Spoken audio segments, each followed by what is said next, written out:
বন্দা জমিল রোজা ধরবাই রোজা ধরার পরে জমিল চকলগিরি করিও না মানুষের আইবরে বার করিও না বিচারিয়া গিবত করিও না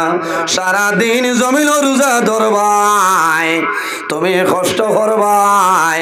আল্লাহর দরবারও তোমার রোজা কোনো সময় কবুল হবে না আল্লাহর হাবিব আলাইহিস সালামে ফরমায় ইজা দাখালা রমাদান ফুতিহাত লাহু আবওয়াবুল জান্নাহ ওয়া গুলিকাত আবওয়াবুন নার ওয়া সুফিদাতিশ শায়াতিন আমার নবী ফরমায় যখন প্রথম রমজান আরম্ভ হই যায় আল্লাহ জানাইলো ফেরেশতাগণ আর দেরি করিও না তুমি তার জন্য তোর দরওয়াজা খুলিয়া দাও না সুবহানাল্লাহ বাইরে 12টা মাসের মাঝে আর কোন মাস আল্লাহর জন্য তোর দরওয়াজা খুলিয়া দেন ইজা দাখালা রমাদান যখন রমজানুল মুবারক মাস আরম্ভ হয়ে যায় আল্লাহ প্রথম তলে শেষ পর্যন্ত আল্লাহর জন্য তোর দরওয়াজা খুলিয়া দেন সুবহানাল্লাহ ওয়া গুলিকাত আবওয়াবুন নার আল্লাহ অর্ডার করলো ফেরেশতাগণ আর দেরি করিও না এখন দুজখের দরওয়াজাগুলো বন্ধ করিলাম ওয়া সুফিদাতিশ শায়াতিন আল্লাহ অর্ডার করলো ফেরেশতাগণ আর দেরি করিও না জিনজুলের মাধ্যমে ল্যাংড়া শয়তান যেটা আছে এই ল্যাংড়া শয়তানকে তুমি দায়বদ্ধ করিলা একমাত্র রোজা মাস আল্লাহ শয়তানরে বান্ধে রাখো এখন কইবাতে পূর্ণবাজার মাই বলে আল্লাহ শয়তান বান্ধন ইমানদার মুমিন মুসলমান রোজাদার মানুষের লাগে কও না সুবহানাল্লাহ আমার লাগান বেগরন না অরিজিনে রোজাদার মানুষ যদি হয় ইমানদার মুমিন মুসলমান এই মানুষের জন্য আল্লাহ শয়তানরে বন্ধ করিল এর কারণে বাইরে জোয়ান রোজা ধরার নাম খালি উপবাস থাকার নাম রোজা নাই উপবাস থাকার নাম হইল রোজা আরেকটা মাত আছে রোজা ধরিয়া হরু তার মার ধারণা যাবার নাম হইল রোজা জমিন কোনো জিনিস খাওয়া না জমিন তুমি চহলগিরি করতাই না মানুষের গিবত করতাই না পরের হক মারিয়া খাইতাই না ওঠার নাম হইল রোজা আল্লাহর হাবিবে ফরমায় জান্নাতের মধ্যে 8টা দরওয়াজা আছে রে আল্লাহর হাবিবে ফরমায় সামানিয়াতা আবওয়াব জান্নাতের মাঝে 8টা দরওয়াজা 8 নম্বর দরওয়াজার নাম হইল বাবুর রায়্যান এই দরওয়াজার নাম হইল রায়্যান দরওয়াজা আল্লাহর হাবিবের কাছে নিবেদন করুন ইয়া রাসূলুল্লাহ ইয়া হাবিবাল্লাহ ইয়া নবী আল্লাহ এই রায়্যান দরওয়াজা ভাই কোন মানুষ জান্নাতে প্রবেশ করবা আমার নবী ফরমায় আমার সাহাবায়ে কেরাম কিয়ামতের ময়দানে রায়্যান দরওয়াজা ভাই ওগুলো মানুষ জান্নাতে যাইবা যারা জমিনের মধ্যে পুরাপুরি ভাবে জমিনের মধ্যে সহি সালামতে বান্দা বান্দে রোজা ধরছে আল্লাহ কিয়ামতের ময়দানে এই রায়্যান দরওয়াজা ভাই জান্নাতে প্রবেশ করাইবা কও না সুবহানাল্লাহ জোরে কও না সুবহানাল্লাহ আমরা আশা আছে না এই রায়্যান দরওয়াজা ভাই যাইতাম ঠিক এর কারণে আমার অনুরোধ হইল আই জমিনও আমরা মানুষের গীবত করতাম না বাইরে জওয়ান আল্লাহর হাবিবে ফরমায় আল গীবাতু আশাদ্দু মিনাজ জিনা এই জমিনের মধ্যে জিনা তলে আরো বেগর গুনার কাম হইল গীবত করা আমরা তো ধরেছি যে জিনা হইল গুনাহ কবিরা হলো না জিনা তো নেই আরো বড় গুনাহ তার নাম হইল গীবত করা তার নাম গীবত মনে মনে হইবা এগু থোড়া বাইলো আছে না জিনা হইল গুনাহ কবিরা এর কারণে বাইরে জওয়ান জিনা তোলে আরো মারাত্মক ধরনের গুনার কাম সেটার নাম হইল গীবত করা রাসূলুল্লাহ ফরমায় আল গীবাতু আশাদ্দু মিনাজ জিনা সাহাবায়ে কেরামে জানাইলা ইয়া রাসূলুল্লাহ ইয়া হাবিবাল্লাহ ইয়া নবী আল্লাহ ইয়া রাসূলুল্লাহ জিনা তোলে আরো বাদ গীবত কিলা হইলা রাসূলুল্লাহ ফরমায় বান্দায় যদি জমিন ভুলবশত গুনার কাম করিলাই আর যদি আল্লাহর দরবারে বন্দায় তওবা করিলাই আল্লাহ বন্দার গুনাহরে আল্লাহ মাফ করে দিলাই বা সুবহানাল্লাহ আমার আল্লাহ কোরআন শরীফের মধ্যে ফরমায় ইয়া আইয়ুহাল্লাযীনা আমানু তুবু ইলাল্লাহি তাওবাতান নাসুহা আমার আল্লাহ কোরআন শরীফের মধ্যে ফরমায় আমার ইমানদার বিশ্বাসী বান্দা বান্দি হল এই জমিনের মধ্যে আল্লাহর দরবারে তওবা করিলাও তুবু ইলাল্লাহি তাওবাতান নাসুহা বান্দা জমিন আন্তরিকতার সহিত খালিস নিয়তে তওবা করিলাও আমি আল্লাহ তোমার জীবনের গুনাহে মাফ করে দিলাম সুবহানাল্লাহ রাসূলুল্লাহ ফরমাইলেন আমার সাহাবায়ে কেরাম বান্দায় যদি জমিন তওবা করিলাই আল্লাহ বান্দা বান্দির গুনাহে আল্লাহ মাফ করবা আর যে বান্দায় জমিন গীবত করব বান্দায় যত সময় মাফ দিব না আল্লাহর জাতে অত সময় পর্যন্ত মাফ দিতা না হওনা নাউযু বিল্লাহি মিন জালিম গীবত আজ আমি যদি আমার মীরা সাহেবের গীবত করি টাইম যদি না মাফ দেইতে আল্লাহ আমারে মাফ দিত না বলা না এর কারণে জওয়ান ভাই আপনার কাছে আমার অনুরোধ আমরা জমিনও খেয়াল করতাম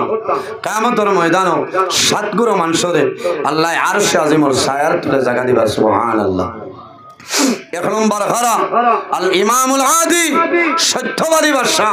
ন্যায় বিচারক যাই নইবা আল্লাহ কিয়ামতের ময়দানও আল্লাহর আরশে আজিমের ছায়ার নিচে জায়গা দিবা সুবহানাল্লাহ এরপরে আমার বুজুর্গ সাহাবায়ে কেরামে ফরমায় ইয়া রাসূলুল্লাহ ইয়া হাবিবাল্লাহ ইয়া নবী আল্লাহর খারা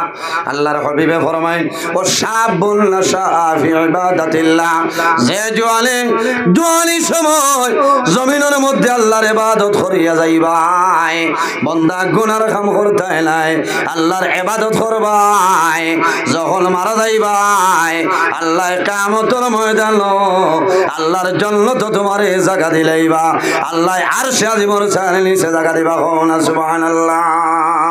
ইয়া রাসূলুল্লাহ আর কোন মানে হইলাও আল্লাহর হাবিবে ফরমায়েন ওয়া রাজুলুহু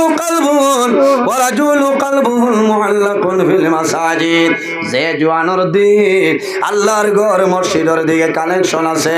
আল্লাহর বান্দায় জমিন মাগরিবের নামাজ পড়ে আসরের নামাজ পড়ে মাগরিবের জন্য অপেক্ষা করে যখন জমিন আযান হয় বান্দায় মাগরিবের নামাজ মসজিদে পড়ে আল্লাহর বান্দার দিল মসজিদের লগে কানেকশন আছে আমার নবী ফরমায় এই জওয়ান যখন মারা যাইবাই আল্লাহ কিয়ামতের ময়দানে আল্লাহর আরশে আজিমের ছায়ার নিচে জায়গা দিবা কোনা সুবহানাল্লাহ এর কারণে জওয়ান ভাই তোর কাছে আমার অনুরোধ অনেক সময় দেখা যায় হেরো আল্লামা বাস স্ট্যান্ড হিসাবের ব্যাপারে চলেন না আমার জওয়ান ভাই তোর কাছে আমার বিনম্র অনুরোধ আপনারা যে মাঝে মাঝে কমেন্ট যেগুলা করেন কোনো জ্ঞানী মানুষে কমেন্ট করেন না কোনো জ্ঞানী মানুষে কমেন্ট করেন না আমার এখন আন্দু যারা আছেন এর আগে ইয়াহিয়া সাবর ব্যাপারে চলেন না যে কোনো সংগঠনের আলিম কুয়া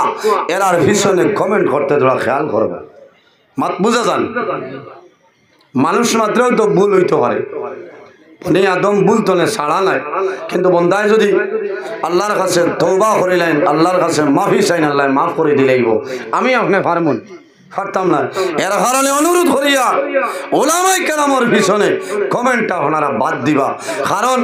এই কমেন্ট যেগুলা শুধু খালি মুসলমানে চায় না হিন্দু খ্রিস্টান বৌদ্ধ জৈন মণিপুরী মানুষ আসেন না মণিপুরী মানুষ আছে এরাও কমেন্ট দিতে আপনার চাই এর কারণে তারা মনে করে যে এই দিন ইসলামের ভিতরে অত বেরাসের আছে আল্লাহ ফরমায় ইন্নাদ দীন ইনদাল্লাহিল ইসলাম আল্লাহর কাছে জমিনও মনোনীত যদি কোনো ধর্ম থাকে সম্মানিত ধর্ম সেটার নাম হইল ইসলাম ধর্ম সুবহানাল্লাহ মাত বুঝা জাননি সাবকর এর কারণে বাজে মন্তব্য তলে আমরা হরি যেতাম আল্লাহ আমরা হেফাজত করব ও কমেন্ট পক্ষেও দিবার দরকার নাই বিপক্ষে দিবার দরকার নাই বলে না পক্ষে দিলে আপনার লাভ কিতা আর বিপক্ষে দিলে আপনার লাভ কিতা আমি অনুরোধ করিয়া কমেন্ট গুলা তো আমরা বিরত রইতাম কারণ অন্যান্য জাতির মানুষে আমরা রেখে যে আপনার মাঝে তো বেরান আফসোস লাগে আজ জমিন ও মানুষের মাঝে মানবতা নাই, মানবতা নাই। ব্যবহার যদি মানুষের ঠিক থাকে না, চরিত্র ঠিক থাকে না, আল্লাহর বান্দার ভিতরে মুমিনী পরিচয় আসেনি, আসেনি। মাথইল না, বড় দুঃখ লাগছে। আজ আমি আপনার আর এই বুল্লুক শাহ রহমতুল্লাহ আলাই এই জায়গা আর নইল 16 বছর তো আমি লাগাতার আছি না। মাথইল না, ইনো দাওয়াত পাবার বাদে অন্য ভাই আর বিলকুল কাম নাই। কারণ ইনো আমি ইয়ার রিজার্ভ ব্যাংক বই যাই, মালর মায়া দলর মায়া রই যায়, বন্দায় কিয়ামতের ময়দান হিসাবের কথা বন্দায় ভুলি যায়। এর জন্য আমার বুজুর্গ আমার আল্লাহ কোরআন শরীফের মধ্যে ফরমায়, ওয়াইলুল লিকুল্লি হুমাযাতিল লুমাযা আল্লাযী জামাআ মালান ওয়া আদ্দাদা। আমার আল্লাহ ফরমায়, ও মানুষের দুনিয়া আখিরাতুল জীবন বরবাদ। ওয়াইলুল লিকুল্লি হুমাযাতিল লুমাযা, ও মানুষের জীবন বরবাদ। খার বলে হুমাযাতুন, তার মায়না কিতা বলে, তার মায়না হইল চকলগিরি করা। খালি দুইজন দি লাগানি, বুঝাইছো? হুমাযাতুন তার মায়না হইল চকলগিরি করা, মানুষের আইবরে লুকাইল জিনিস ময়দান বার করা। মাত বুঝা যান? এর কারণে হযরত আলী রাদিয়াল্লাহু তাআলা আনহু ফরমায়, যদি কোনো মানুষের কোনো আইব থাকে আর বন্দায় যদি জমিন আইবরে গুরিলায়, বন্দা মারা যাইব কিয়ামতের ময়দানে।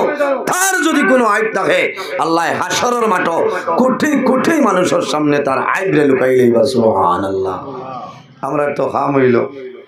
অমুকর বাড়ি যদি কোনো বেড়া লাগে, জীবনে ফজরের নমাজ নাই, নমাজ পড়ে গিয়া কর মীরা সাহেব খাইল মানে বাড়িতে আসলাই না, বলে কিতা বলে রায় তো মস্ত হইলেছি বাড়ি, বলে কিতা বলে আব্দুল কুদ্দুস সাবর ফুড়িয়েগুলি এক বেড়া এখানে হুদা ও একটা মুসিবত নাই সমস্যায়। ইটা কিছু মানুষ আছে না, কিছু মানুষ আছে। এর কারণে হুমাযাতুন তার মায়না আলিমহল বড় বহু আলিমহল আছে, মালাইল মাদনা তফসির আনছেন। হুমাযাতুন তার মায়না হইল মানুষের আইবরে বিচারিয়া বার করা, চকলগিরি করা। আর লুমাযা তার মায়না হইল গীবত করা। এর কারণে আইজিন লম্বা মুসা আলাইহিস সালামের ঘটনা আর সুলাইমান আলাইহিস সালামের ঘটনা হইয়া লাভ নাই। আমার তলে বহুত বেশ জানরা মানুষ বাত আছে, আসেন না আসুন। এর কারণে আমি মাসলা হিসাবে পয়েন্ট ধরে ধরে 2-4টা মাত মাতিম। আল্লাহ যদি আমার তৌফিক দান করেন ইনশাআল্লাহ ওয়াজ হইল আল্লাহ দান। আল্লাহ যদি আমার দান করেন না, আমার বাপর ক্ষমত হইল না আওয়াজ বার করতাম পারতাম না। আল্লাহর কাছে সাহায্য চাইয়ার রে বা মওলা, তোমার বান্দা হলোর সামনে আমার কোরআন হাদিসের ভিত্তিতে আলোচনা করার তৌফিক দান করো। সালাহ আল্লাহুম্মা আমিন।